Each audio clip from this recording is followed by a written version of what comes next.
P1, moi c'est Diane, je suis passée en deuxième année dentaire. Et moi c'est Liane, je suis en deuxième année de médecine. Et on est toutes les deux tutrices de votre UE4 préférée.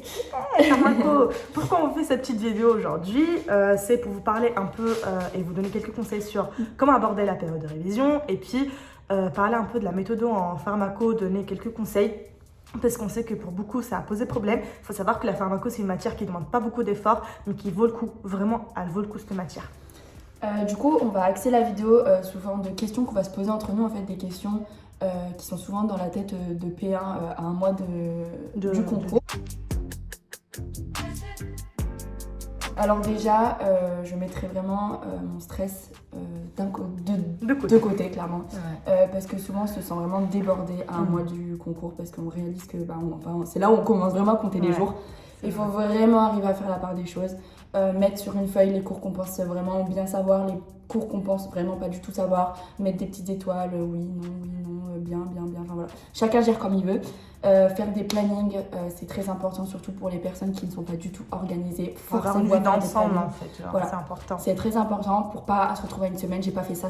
Ne faites pas les cours que vous avez envie de faire le matin, tiens j'ai envie de faire ça. Non, c'est pas du tout mature. Parce qu'on a tendance à faire les cours qu'on aime bien et les cours qu'on n'aime pas et qui sont difficiles, on les met à la fin du planning, on n'y pense même pas et ça c'est mauvais. Donc vraiment, faut être hyper intelligent dans ce dernier mois de révision et des dernières semaines et vraiment faire des annales. On reviendra là-dessus après. Non, pas du tout. Franchement, la pharmaco en plus, c'est une des matières où vous n'avez pas du tout beaucoup de cours. C'est pas comme les autres matières. Vous avez quoi, 13 cours. Donc, franchement, pour un tour de pharmaco, là, il vous reste un mois. Vous pouvez déjà faire 4 tours, ce qui est déjà énorme. Parce que si vous faites un cours et demi par jour. Ça dépend après des personnes. Oui. Il y a des personnes lentes. Moi, je sais qu'en un mois, je faisais même pas 2 tours et demi, même pas 2 tours. Donc là, on dit ça pour les personnes qui sont à l'aise et tout. Après, si vous vous sentez pas capable de faire 4 tours, vous dites pas si c'est pas à la fin du obligatoire. À la veille du concours, putain, j'ai pas fait mes 4 tours. Non, c'est pas grave. Le principal, c'est vraiment qu'il faut. On peut faire un tour et bien connaître son cours, c'est pas du tout. Être intelligent. Après, c'est vrai qu'au plus on revoit les cours, au mieux c'est sûr, dans la mémoire à long terme. Mais le but, c'est vraiment de voir intelligemment ces cours et vraiment de les voir hyper concentrés, de faire des annales. Exactement. Donc, pas du tout faire d'impasse parce que, encore une fois, moi je sais qu'à ma première année, la pharmaco c'était ma meilleure note, elle m'a valu 12 sur 20. Et à ma deuxième année, du coup, quand j'ai redoublé, elle m'a valu 18,5 sur 20. Donc, c'était une matière où j'avais vraiment pas passé énormément de temps. Je l'avais travaillé pendant le mois de révision. Voilà, donc pour ceux qui n'ont pas encore travaillé la pharmaco, qui l'ont fait, mais vite fait, c'est pas du tout trop tard. Vraiment, c'est là où justement vous allez travailler votre mémoire à court terme et du coup, vous allez avoir une vue d'ensemble sur tous les cours et ce sera vraiment hyper bénéfique. Et du coup, c'est pas impossible d'avoir une excellente note en pharmaco, même si vous l'avez eu qu'une seule fois dans le semestre, d'accord? Donc voilà, je disais qu'elle demandait pas beaucoup d'efforts et qu'elle valait le coup parce que je sais que comme c'était ma meilleure note quand j'ai redoublé, c'est ça qui m'a permis d'avoir un bon classement au final au deuxième semestre, d'accord? Ah oui. Donc voilà, hyper important. Vous nous entendez depuis tout à l'heure parler d'annales. C'est vraiment très important. Donc je sais que vous avez commencé à faire les petits QCM, les petits annales du coup, à la fin des chapitres. Mais quand on dit annales, c'est vraiment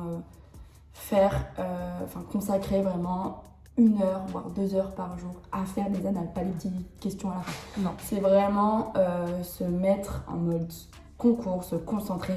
Ça je sais pas, noter ses erreurs. Faut vraiment, quand on parle d'annales, c'est vraiment, ok, on fait les questions qui sont tombées, mais il y a toute la démarche derrière. C'est-à-dire qu'il faut vraiment voir ça comme un apprentissage très important. Faut vraiment pas le négliger. Moi, je m'étais, en bisu, j'ai fait l'erreur de ne pas en faire, en fait. C'est vrai que j'ai fait peut-être 3-4 jours avant le concours, ce qui est pas du tout assez. C'est pas assez parce que certes il y avait des choses, du coup j'avais vu la veille, donc oui je sais que j'avais fait une erreur, mais c'était pas du tout de manière approfondie, il y avait plein de trucs, du coup je ne savais plus si j'avais fait faux, j'avais fait vrai parce que j'avais tout bâclé. Vraiment là vous avez le temps, clairement. Pensez que vous avez le temps de faire correctement les annales qui peuvent vraiment tout changer. Même faire littéralement 2 tours d'annales parce que... Même plus, franchement. Voilà, moi je vais vous donner en quelques secondes ma technique. Avant de commencer un cours, je prenais les questions sur ce cours, je faisais le cours et après je refaisais les questions, les annales du coup, sur ce cours. Comme ça, avant de voir le cours, je savais mes lacunes, ce qui n'allait pas, ce que je savais pas. Du coup, pour résumer pour les annales. Donc voilà, c'est important de les faire et de les refaire parce que c'est grâce à ça qu'on voit sur quoi les profs insistent. et font tomber les questions. Il faut savoir que voilà, les questions tombent et retombent. Voilà, faut pas se dire ça va changer par une baguette magique. Les pièges sont là et ils seront là encore. Donc voilà, et n'hésitez surtout pas la dernière semaine, si vous avez le temps bien sûr, de faire les annales de Lyon-Est et de Saint-Etienne parce que c'est souvent les mêmes questions et ça reste des annales. Et souvent il y a des profs de fac en fait. Oui voilà, en fait il y a certains profs qui interviennent à Lyon-Est, à Lyon-Sud et à Saint-Etienne. Et aussi hyper important, moi je vous conseille vraiment de laisser les annales les plus fraîches entre guillemets, donc 2020, 2019, 2018 où le programme n'a pas beaucoup changé en fait pour la dernière semaine, parce que ça arrive que vraiment les profs ils remettent exactement la même chose, donc voilà. Ou même commencer-les avant, mais en tout cas refais-les. Oui voilà, plutôt les refaire hein, parce que ouais. Faut pas arriver du coup à J-2 concours et commencer les annales de 2020. Ouais, en fait, ces 3 derniers, il faut vraiment les savoir par cœur. Ouais, limite. Donc, les faire au moins une fois par semaine, quitte à les faire 4 fois, je vous promets. Se noter et savoir du coup dans ce cours-là quelle partie je maîtrise, quelle partie je maîtrise pas. Comme ça, en fait, après, vous n'allez pas reprendre tout le cours en entier, mais seulement la partie qui vous a posé problème. Et ça, c'est travailler de façon intelligente. Du coup, pour pharmaco, je vous ai fait une petite liste pour chaque cours, en fait, les notions hyper importantes. Je vais commencer par galénique. Pour galénique, il faut savoir qu'il y aura 3 QCM, le prof l'a dit clairement, explicitement. Un QCM sur la voie parentérale, un QCM sur la voie orale et un QCM sur les définitions. Donc ça, hyper important d'orienter du coup votre révision pour ce cours-là. Ensuite, pour droit pharmaceutique, il faut connaître les dates, il faut connaître aussi les caractéristiques du code de la santé publique. Donc ça tombe. Si vous n'avez pas fait les annales, et vous n'allez pas savoir que ça tombe et vous allez vous dire ah non mais ça se trouve ça va pas tomber et tout nana. Et si, voilà, tout l'importance de faire des annales. Ensuite, sur le cours du naproxène, il faut connaître le tableau hyper important, vraiment c'est 3 étoiles, le tableau sur l'identification du naproxène avec les différentes méthodes A, B, C, D, etc. Pour le cours sur molécules d'origine naturelle, il faut connaître du coup les noms latins et du coup moi ce que je vous conseille de faire c'est un peu comme les acides aminés, ça va mettre du temps pour rentrer mais il faut les revoir tous les jours. Donc vous allez prendre un tableau par jour, par exemple les molécules d'origine végétale, vous allez apprendre aujourd'hui, demain c'est d'origine animale et après rebolote jusqu'à ce que ça rentre en fait, jusqu'à ce que ça soit maîtrisé. Ensuite pour les cours au professeur Thérault, donc conception rationnelle, il faut savoir qu'il n'y a pas que les QSAR qui tombent, il y a aussi du cours qui tombe en fait, donc il faut connaître tout ce qui est approche récepteur, sans récepteur, etc. Ça vraiment c'est ce qui tombe à chaque fois. Pour cible et mécanismes d'action, c'est un cours qui est tombé, pour ceux qui ne le savent pas, il est tombé il n'y a pas longtemps, donc ça a pas mal changé, vous allez avoir une redéo dessus. Et ce qu'il faut connaître globalement, c'est surtout les parties sur antagonistes, agonistes, etc. Pour le cours sur pharmacovigilance qui est tombé aussi, pas de changement du coup par rapport aux années d'avant. Il faut connaître tout ce qui est effets indésirables, graves, etc.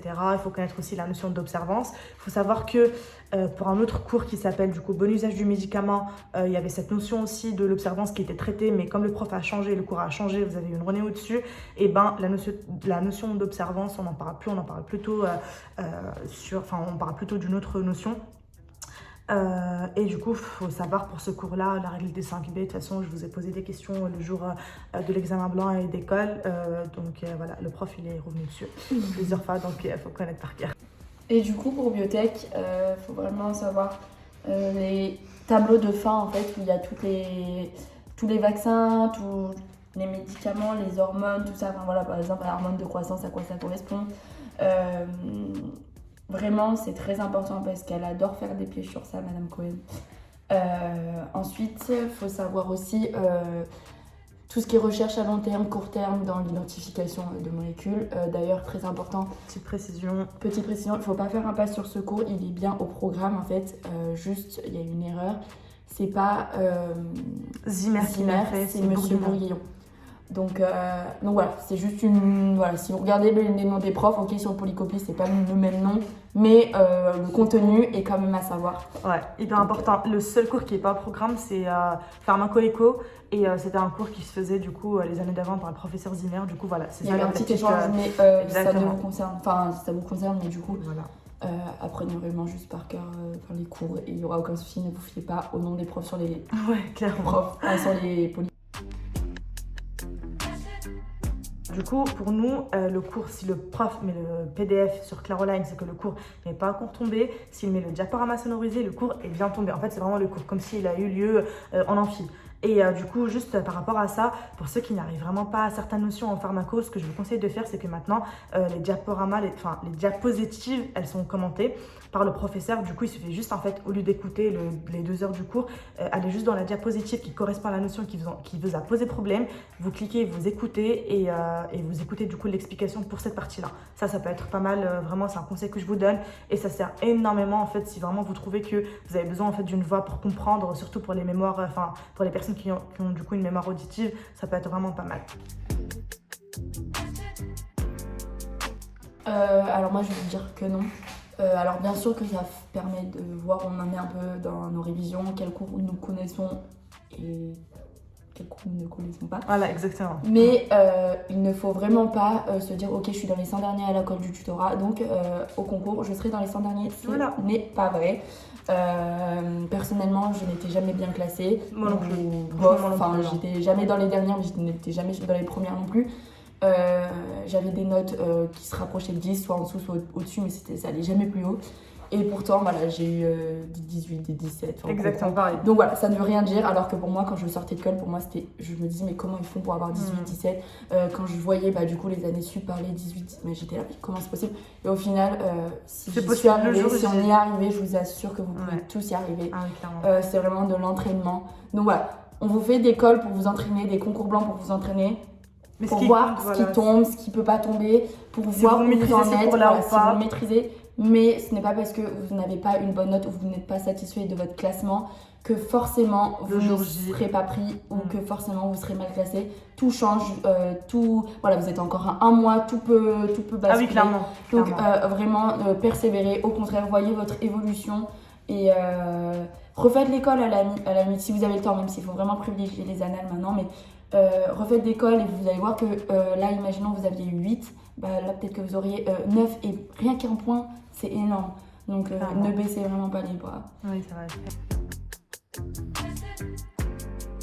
Du coup, le dernier petit mot qu'on voulait vous adresser pour vous donner plein de courage et plein de bonnes ondes pour ces derniers mois. Franchement, on a été à votre place, on a fait ça pendant 2 ans, on savait à quel point c'est compliqué, mais on vous soutient énormément. Il faut savoir que hyper important le sommeil, ça sert à rien de rester jusqu'à 3h du matin parce qu'il faut absolument que je finisse ce cours. Non, ça ne sert à rien, c'est contre-productif. Un mois, c'est énorme en vrai. Vous pouvez faire trop de choses. Ça va passer très vite, mais ça peut être très long niveau moral, voilà. Donc, comment on peut dire ? Il faut vraiment que vous optimisez en fait votre temps et votre mode de vie en fait. Il faut vraiment pas que vous dites je rabâche, je fais des cours. Non, parce que votre santé mentale est bien plus importante et je vous promets qu'il y a plein de gens qui ont lâché une semaine avant le concours et c'est très important en fait la dernière semaine avant le concours. Donc tenez jusqu'à la fin, donc vraiment gardez un rythme que ce soit de sommeil, de travail mais aussi pour manger.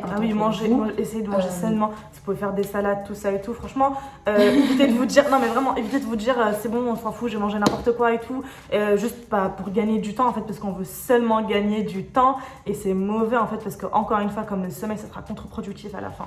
Okay. Donc voilà, mais on vous envoie plein de courage. Tout.